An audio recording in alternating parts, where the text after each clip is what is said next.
Once upon a time, there were two businessmen who set out together to a distant town for business.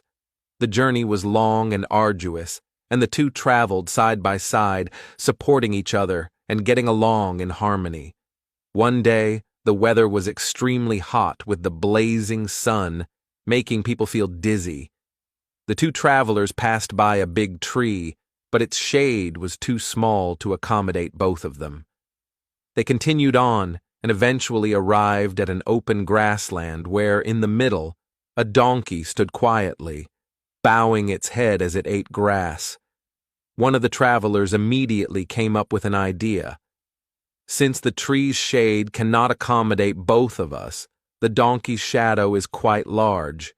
We can sit under the donkey's shadow to rest.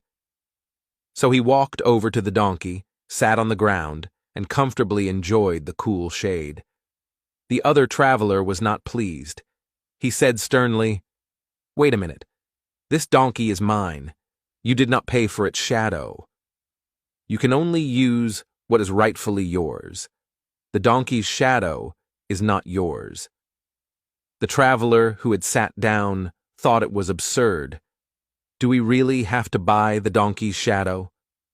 A shadow is not something tangible. Why make such a fuss? The two argued more and more intensely. Each insisted he was right. They completely forgot the purpose of their journey and the need to keep moving, wasting precious time on this meaningless shadow dispute. Before they knew it, the sun had gradually set and the sky grew dark.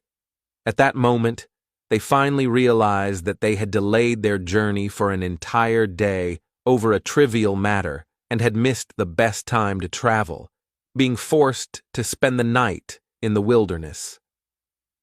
During the cold night, both travelers reflected on their behavior. They came to understand that arguing over something of no value not only wastes time, but also harms their relationship, proving unworthy of the cost. From that day on, they never quarreled over trifles again, but instead learned to cherish time and friendship even more. This story tells us that a truly mature person is not someone who insists on being right in every situation, but someone who knows how to let go of unimportant disputes and focus on more worthwhile directions and relationships. If you want to learn English through English short stories, I recommend you read this series of books.